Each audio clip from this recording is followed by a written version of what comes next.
में ही खा ले उ तो भंगा में चबा ले उ तो भंगा में ही खा ले उ तो भंगा में चबा ले रोजे भंगा में के सुते में बनाई तकिया तकिया हमारा चुकिया हो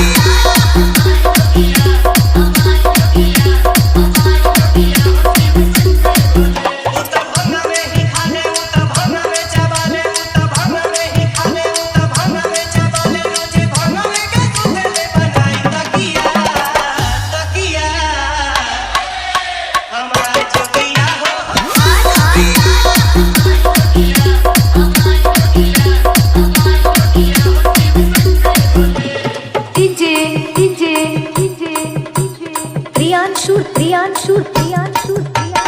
जमालपुर जमालपुर जमालपुर जमालपुर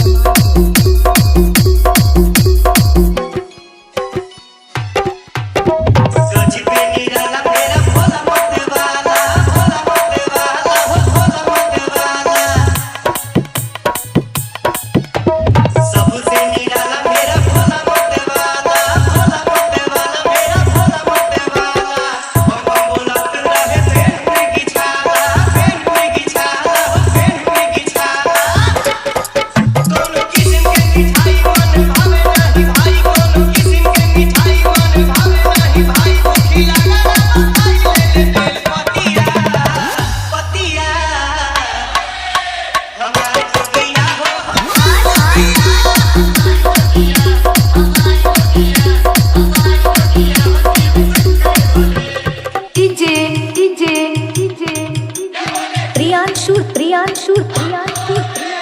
जमालपुर जमालपुर जमालपुर जमालपुर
जमालपुर जमालपुर जमालपुर जमालपुर जमालपुर जमालपुर जमालपुर जमालपुर